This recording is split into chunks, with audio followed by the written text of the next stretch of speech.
In 1958, as engineers in the Soviet Union were sketching trajectories to the moon on chalkboards and slide rules, one of the country's most protected scientists suggested something that sounds like a Cold War fever dream. Put a nuclear device on the spacecraft and detonate it on the lunar surface so the whole world could see. In the age when secrecy was life and failure could be death, Yakov Borusovich Zeldovich wanted to light up the moon like a signal flare. To understand how a person could propose an explosion visible to every observatory while living under tight guard in a closed city, you have to start with the paradox at the center of Zeldovich's life.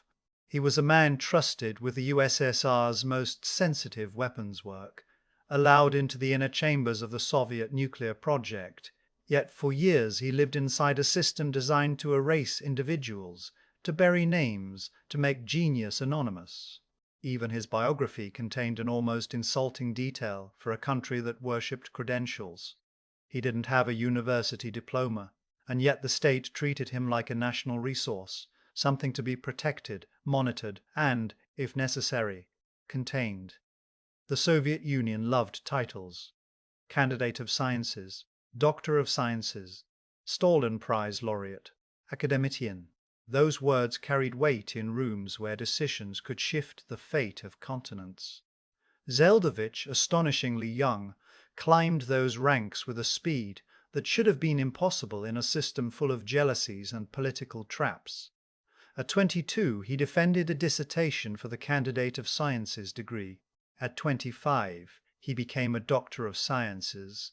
At 29, he received the first of 4 Stalin Prizes, one of the USSR's highest awards recognizing work that wasn't poetic or ideological, but brutally practical: the physics of explosions and the theory of combustion. Combustion is a deceptively humble word. It makes you think of a stove flame or a factory furnace. In Zeldovich's hands, it was the gateway to understanding how energy races through matter, how shock waves steepen, how a reaction can transition from a slow burn into a detonation. These weren't abstract curiosities. In the 1930s, the Soviet Union was building an industrial and military machine at breakneck speed, and it needed people who could tame fire at its most violent. Zeldovich's early passions, explosion, physics, and combustion, would become the mathematical foundation stones of weapons that later generations would call unthinkable. But in the 1930s, the unthinkable still lived in the margins. Nuclear fission had only just been discovered in Germany in late 1938 and explained to the world in early 1939. Across Europe, scientists were suddenly calculating what it would mean if a chain reaction could be sustained. The idea of a bomb powered not by chemical explosives, but by the nucleus itself, was no longer science fiction. Yet governments did not instantly grasp what it meant. And even where they did, they moved cautiously, sometimes because they didn't know, sometimes because they could not believe, and sometimes because they were too busy fighting for survival in a continent that was about to catch fire. In the Soviet scientific world, Zeldovich and the physicist Yuri Borisovich Khariton were among those who began thinking about nuclear chain reactions early, when it still seemed like a remote possibility rather than an inevitable weapons race. Khariton would later become one of the central figures of the Soviet atomic program, long associated with the secret weapons laboratory that the outside world would come to know through code names and euphemisms. In the 1930s, before the Manhattan Project had its name and before Hiroshima and Nagasaki turned theory into apocalypse, Zeldovich and Khariton were already exploring the physics that would make nuclear weapons conceivable. Then, history accelerated. In June 1941, Nazi Germany invaded the Soviet Union. The war arrived with a sound that survivors never forgot: the howl of artillery, the drone of aircraft, the shattering of glass in cities that had believed themselves safe. In those first catastrophic months, as the Red Army reeled and millions of civilians fled eastward, the Soviet state reorganized not just its armies but its entire intellectual infrastructure. Factories were dismantled and shipped across the Urals, laboratories were evacuated, People disappeared into trains packed with equipment, papers, and half-assembled machines. War changes what governments will fund and what they will forgive. It forces priorities into sharp, merciless focus. During the Second World War, the Soviet leadership learned through intelligence, through scientific communication, and through grim logic that the West was mobilizing science on an unprecedented scale. The United States, Britain, and Canada were pooling talent and resources to build a bomb unlike anything in history. Soviet intelligence agencies, including the NKVD, penetrated parts of that effort, gathering information that would later help Moscow shorten its own path to nuclear weapons. Yet espionage alone could not manufacture a bomb. You still needed a deep bench of scientists who could translate fragments of information into working hardware and then test it, and then build it again and again under the brutal pressure of a superpower arms race. After 1945, the Soviet Union emerged victorious but devastated. Entire regions were in ruins. Tens of millions were dead. Cities were hollowed out. But the geopolitical landscape was shifting fast. The United States had used atomic bombs against Japan in August 1945. The world now had a new kind of terror, one that turned a single aircraft into a weapon of mass annihilation. For Joseph Stalin, the atomic bomb was not simply a military device. It was a symbol of who would dominate the post-war order. Without a Soviet bomb, the USSR would be vulnerable not only to military threats, but to diplomatic coercion. With a bomb, it could secure its status as a great power in a world dividing into hostile blocs. So the Soviet atomic project became a national emergency. Secrecy hardened into a way of life. The state built new institutions, new cities, and new chains of command. One of the most famous of these places was the closed town centered on the weapons laboratory known historically as KB-11, later associated with the site at Sarov and the code name Ozymas-16. It was the kind of place that did not officially exist. Maps were altered, mail was censored, movement was controlled. People inside could live with certain privileges, better supplies, better housing than the average Soviet citizen. But they lived under a different kind of pressure, the knowledge that they could not speak freely, could not leave at will, and could not fail. For nearly 2 decades, Zeldovich would be kept under close guard in that world of fences and checkpoints because he knew too much. In a system where secrets were currency and paranoia a governing principle, knowledge could be dangerous even to the people who possessed it.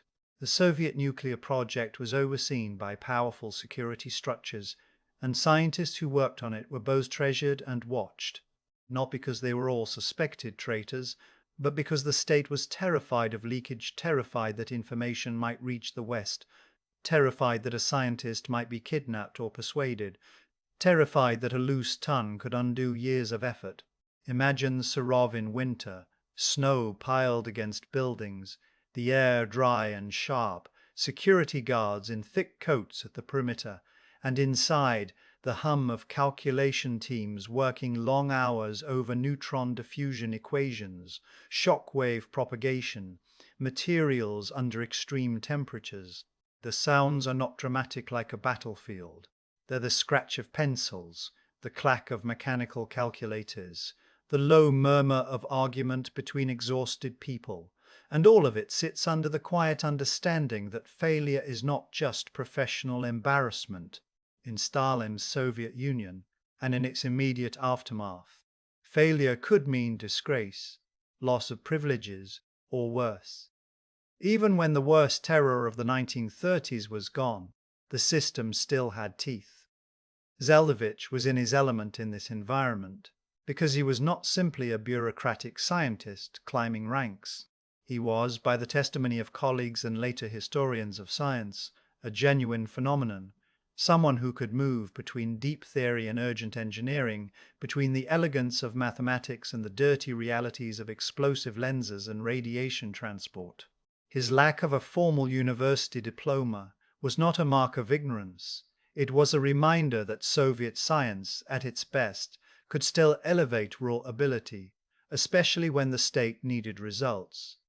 By 1949, the Soviet Union detonated its first atomic bomb, known as RDS-1, at the Semipalatinsk test site in Kazakhstan on 29 August. The test ended the United States' nuclear monopoly and transformed Cold War strategy overnight.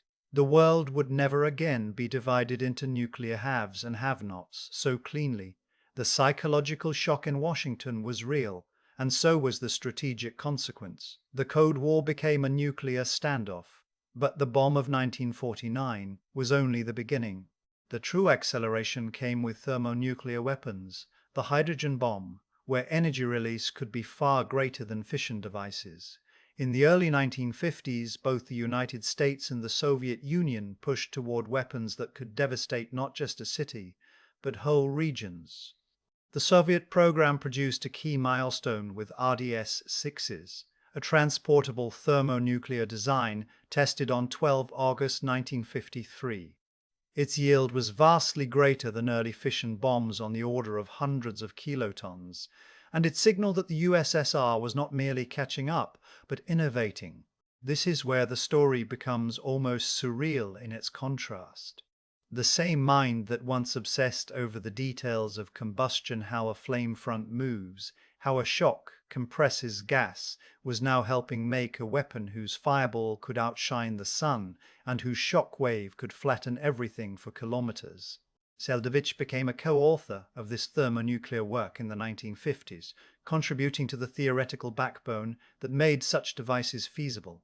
In the Soviet program, other names would become famous later, including Andrei Dmitrievich Sakharov, whose designs were accepted for development and tested.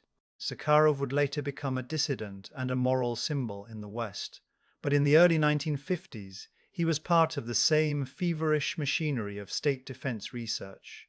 The Soviet thermonuclear story is often told as a clash of brilliant personalities and competing designs. What matters here is that Zeldovich was one of the central figures, so central that the state kept him close, guarded, and deeply classified. Classified scientists are strange creatures of history. Their fingerprints are on the most consequential events, but their names often arrive decades late when archives open or memoirs emerge. Their lives are structured around what cannot be said. Their careers are written in code names and closed proceedings. They cannot publish freely. They cannot travel. Sometimes they cannot even tell their relatives what they do. In exchange, they are given resources, status, and the sense intoxicating to many that they are at the core of national survival. Zeldovich's case was especially striking because his brilliance wasn't limited to a narrow specialty. He was the kind of scientist who could dominate in multiple fields, and later in his life he would become a towering figure in astrophysics and cosmology as well. But in the 1940s and 1950s, the Soviet state did not primarily value him for his thoughts about the universe. It valued him for his ability to calculate how to tear matter apart and how to harness that tearing for power and deterrence. The irony is sharp. A man whose mind could roam across the cosmos spent nearly 20 years confined by fences and secrecy. The closed town existed to protect the project from spies and saboteurs, but it also trapped the people who made the project possible. Zeldovich lived in a world where even the act of writing could be sensitive, where notebooks could be secured, where letters could be screened, where scientific curiosity had to be channeled into state priorities. And then, in the late 1950s, the stage of the Cold War shifted upward, literally into space. On 4 October 1957, the Soviet Union launched Sputnik 1, the first artificial satellite. The sound that mattered wasn't the rocket's roar. Most people never heard that. It was the beep beep beep radio signal picked up around the world, a simple tone that told everyone, including American families listening to the news at dinner tables, that the Soviet Union could put an object over their heads. Sputnik was not merely a scientific achievement. It was a strategic message. If the USSR could launch a satellite, it could potentially deliver a warhead. The space race is often framed today as a contest of exploration and prestige. In real time, it was saturated with military meaning. Rockets were dual use by nature. Every new booster, every improved guidance system, every successful stage separation hinted at intercontinental ballistic missile capability. Space was the ultimate high ground, and both superpowers knew it. In 1958, a year after Sputnik, the Soviet Union was already planning missions beyond Earth orbit. The Moon became the next target, not only because it was a natural scientific destination, but because it offered a stark, symbolic victory, a human-made object reaching another world. The mission that would later be known as Luna 2 was being prepared an attempt to impact the lunar surface and become the first spacecraft to reach the Moon. This is the moment when Zeldovich's proposal emerges. Take a spacecraft headed for the Moon and give it a nuclear payload, then detonate it on impact, producing a flash that could be seen or at least registered by observatories. In essence, it would be a cosmic demonstration shot, an announcement written in light and radiation. Not aimed at soldiers, not aimed at cities, but aimed at the global audience of telescopes and radio dishes, at the governments and scientists watching every Soviet launch with anxious attention. It sounds insane, and it was. But insanity is not always a barrier to support in a time of high fear and high competition. The 1950s were filled with grand, dangerous ideas on both sides of the Iron Curtain. In the United States, planners and scientists also explored proposals that, in hindsight, look grotesque projects to use nuclear devices for engineering, for excavation, for intimidation. There is even serious American study in 1958 and 1959 of a plan to detonate a nuclear device on the Moon for visibility, known historically as Project A119, associated with the US Air Force. The fact that both superpowers could independently entertain the same kind of idea tells you something essential about the era. Decision makers were intoxicated by the bomb's power and desperate for psychological advantage. Zeldovich's logic, stripped of its madness, was Cold War logic.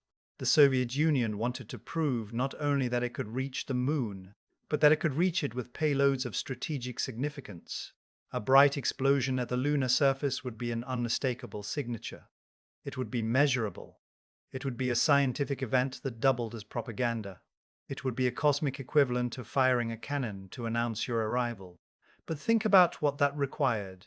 In 1958, rocketry was still unreliable. Guidance was imperfect. Launch failures were common, sometimes spectacularly so. If you put a nuclear device on a lunar probe, you weren't just betting on success. You were accepting the possibility of catastrophe.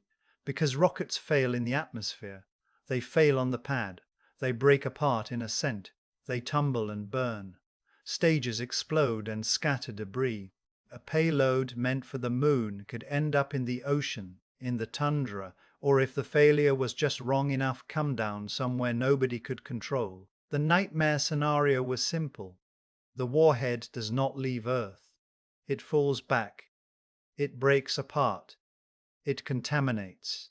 It becomes a political disaster, an environmental disaster, or a strategic provocation that could be interpreted as an attack or a threat. These were not abstract worries. The world had already seen what nuclear accidents and radiological releases could mean, even in the early years of the atomic age. Governments understood contamination well enough to fear it, even if they often downplayed risks publicly. And in the context of Soviet secrecy, an accident with a nuclear payload could become a crisis layered with panic. The internal scramble to contain the physical damage, the attempt to suppress information, the fear that the West would learn the truth anyway. The Soviet leadership and scientific establishment, for all their appetite for dramatic gestures, ultimately chose not to go forward with this lunar nuclear explosion concept. The risk that a device might fail to reach its destination and return to Earth was too high. When you hear that, you can almost picture the meeting rooms where the idea was weighed, not in terms of ethics or celestial sanctity, but in terms of reliability curves, failure modes, and the political cost of disaster. In a system where success was rewarded with prizes and failure could end careers, The safest path to victory was still the one that did not involve placing a nuclear charge atop a shaky rocket. So Luna 2 flew without a nuclear weapon. On 13 September 1959, it became the first spacecraft to reach the Moon, impacting near the crater Aristides, and it scattered Soviet emblems, pennants, designed to symbolically mark the achievement. The victory was real, and it was massive. The Soviet Union could point to the Moon and say, "We got there first." And yet, behind that success, the ghost of Zeldovich's proposal lingered, a reminder of how close the Cold War came to turning outer space into a stage for nuclear spectacle even before treaties and norms could restrain it. This is the point in the story where tension tightens, because you realize what Zeldovich represented. He wasn't merely a weapons scientist with a dramatic idea. He was a symbol of a broader Soviet condition, the fusion of genius, coercion, ambition, and fear. His mind helped power an arsenal that made the Cold War survivable through deterrence and simultaneously made it potentially suicidal. His ideas ranged from the smallest scales of combustion chemistry to the largest theater imaginable, the lunar surface. And at every step, the state tightened its grip around him. The question becomes unavoidable. What does it do to a person to live as a classified mind? There is a particular loneliness to being essential and invisible. In the Soviet nuclear project, names were often omitted from publications. Work was compartmentalized. Even within the same closed city, people might know only part of what others were doing. The discipline required to keep secrets was not merely institutional, it had to become personal. You learn not to ask questions. You learn to stop conversations at the wrong moments. You learn to carry the weight to what you know without releasing it. And yet Zeldovich was not a man who could be fully caged by secrecy. Over time, as the Soviet Union stabilized after Stalin's death in March 1953, and as the Khrushchev era opened certain scientific horizons, Zeldovich's intellectual reach expanded into areas that were not purely weapons-related. This is one of the most surprising turns in his life. The classified bomb theorist became also a pioneer of modern cosmology. The connection is not as strange as it first appears. The physics of explosions, shock waves, and radiation transport is not far from the physics of the early universe, where energy densities were extreme and matter behaved in ways that defy ordinary intuition.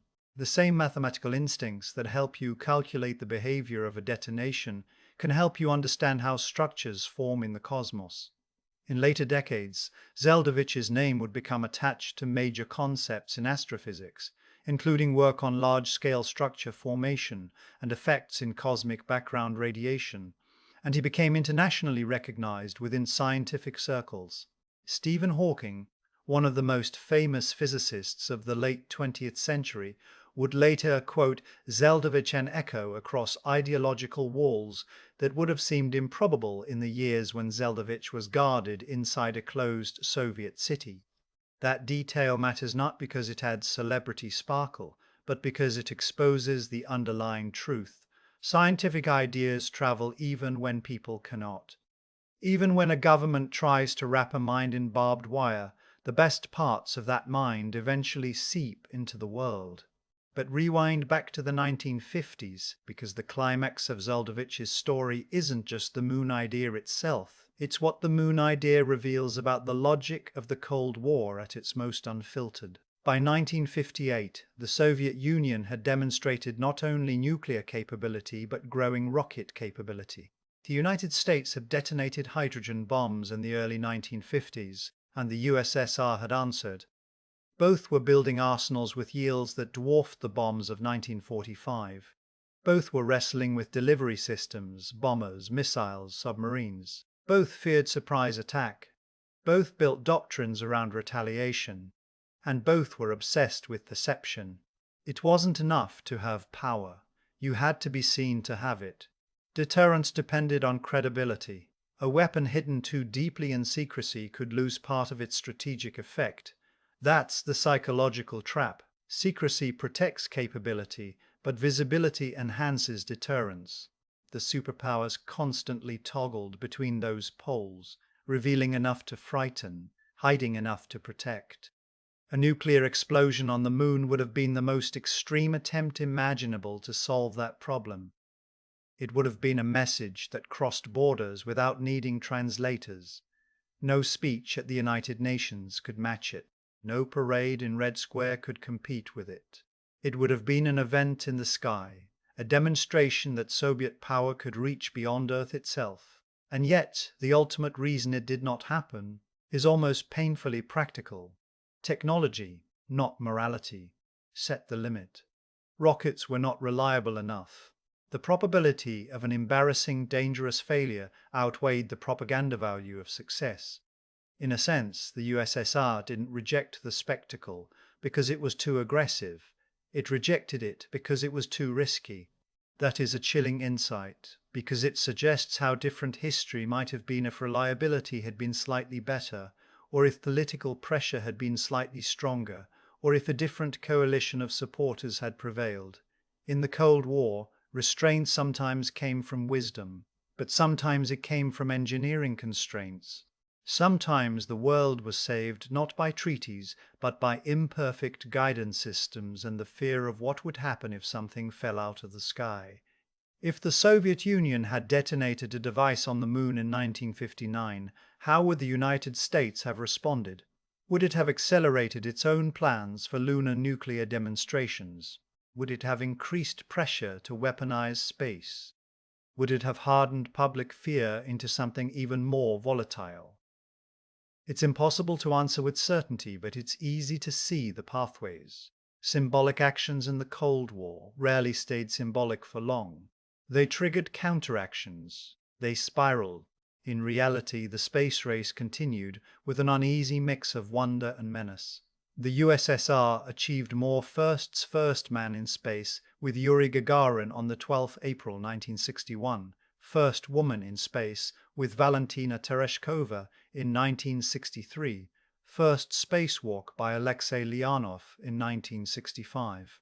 The United States responded with its own colossal mobilization, culminating in Apollo 11's lunar landing on 20th July 1969. Space became a global stage for human ingenuity. But behind the scenes, nuclear strategy kept evolving. Weapons grew more numerous. Delivery systems became more accurate. Submarine-launched ballistic missiles added a second strike capability that made surprise attack less tempting, but made the overall system more terrifying. The Cuban Missile Crisis in October 1962 brought the world frighteningly close to nuclear war, a near miss that seared the lesson of escalation into the minds of leaders and citizens alike.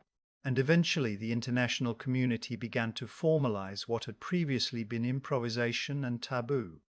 The 1967 Outer Space Treaty prohibited placing nuclear weapons or other weapons of mass destruction in orbit or on celestial bodies. It was a line drawn after the most frantic years, an acknowledgement that if space became a nuclear deployment zone, the future would be even more unstable. When you read that treaty today, it can feel like common sense. In 1958, it was not common sense. It was an argument that had to win against fear, ambition, and the intoxicating belief that every frontier should be dominated. Zeldovich lived through that transition. He had helped build the weapons that made treaties necessary, and he had proposed at least once a gesture that would have shattered the boundary between military demonstration and cosmic exploration. Yet he also belonged to the older tradition of scientists who saw the universe as a problem to be understood, not just a territory to be claimed. That duality, builder of bombs, student of stars, does not resolve into a neat moral lesson. It sits there, uncomfortable like much of 20th century history. The resolution of Zeldovich's story is not a dramatic arrest or a public trial. Unlike some figures whose lives intersected with Soviet secrecy, he was not purged, not erased, not sent to a camp. He was valued too highly, and his work was too central. His later career expanded in directions that earned international respect, and within the Soviet system he accumulated honors and influence. He became known among those who were allowed to know as a genius, one of those rare minds whose speed and depth could intimidate colleagues and delight students. A person who could move from problem to problem with the confidence of someone who saw patterns others couldn't even name. But the long-term consequences of the world he helped create are larger than any one biography. The Soviet nuclear project succeeded. It produced atomic and thermonuclear weapons, and with them it created a strategic balance that defined the Cold War. That balance arguably prevented large-scale conventional war between the superpowers because the cost of escalation became too high. Yet it also held humanity hostage to miscalculation, accident, and the terrifying possibility that a political crisis could become an extinction-level event. The closed cities like Sarov became permanent features of the Soviet landscape, places where whole communities lived under the shadow of secrets. Generations grew up in towns that weren't supposed to exist, surrounded by fences not because they were prisoners in the classic sense, but because they were living inside the state's most sensitive machinery. Even after the Soviet Union collapsed in 1991, many of these places retained their special status, their isolation, their strange mixture of privilege and confinement. The technologies developed there did not vanish. They became part of the inheritance of the post-Soviet world, with all the security challenges and geopolitical tensions that inheritance carried. And the idea of using space for dominance did not die either. It evolved. It shifted from dreams of lunar nuclear flashes to quieter, more sophisticated forms of strategic competition, reconnaissance satellites, navigation systems, communications networks, anti-satellite weapons. The modern world depends on space infrastructure, and that dependency has become a vulnerability. In the 21st century, nations still stare upward with a mix of awe and calculation. The stage is different, but the logic of prestige, deterrence, and fear is still there. So when you think about Yakov Zeldovich, this man who rose through Soviet science without even a university diploma, who earned top awards by his late 20s, who spent years under guard in a closed town because his equations could change the balance of power, who helped develop thermonuclear weapons whose yields dwarfed the bombs of the Second World War, and who in 1958 could seriously propose detonating a nuclear charge on the moon, you are not just looking at a strange anecdote. You are looking at the Cold War distilled into one life. The opening image returns, a plan to blow up a piece of the night sky to prove a point. It's tempting to laugh at it from the distance of decades, to treat it as a bizarre footnote, but that would miss the real meaning. The plan was possible to imagine because the world had already accepted as normal the existence of weapons capable of ending civilization. Once that door was opened, the question was never simply, can we do it? The question became, what message does it send, and what does it cost if it fails? In the end, the moon stayed silent. No nuclear flash bloomed on its surface in 1959, no cosmic shock wave announced Soviet might in a burst of artificial light. Instead, a small spacecraft struck lunar dust and became, in its own way, a quieter triumph of engineering and ambition. And perhaps that is the most haunting reflection of all. The Cold War's most dangerous ideas did not always fail because they were rejected on moral grounds. Some failed because the engineers, the mathematicians, the same people who could make the unthinkable real, also understood the odds and understood that the universe does not care about propaganda. Rockets either fly or they don't. Payloads either reach their target or they fall back through the atmosphere. Physics does not negotiate. Today, when we watch modern rockets rise cleanly into orbit on live-streamed video, when we see probes land on comets and rovers traverse Mars, it is easy to forget how fragile the early steps into space were, and how closely those steps were intertwined with nuclear fear. Zeldovich's story forces that memory back into focus.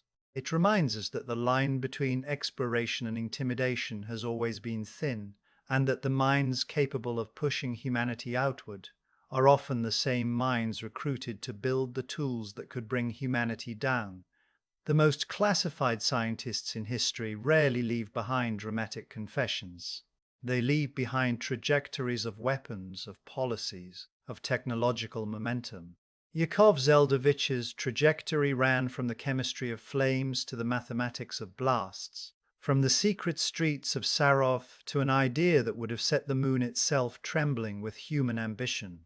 And the uncomfortable lesson is that the future will always depend on what we ask our geniuses to do, what we reward, what we fear, and what we decide at the last moment not to detonate.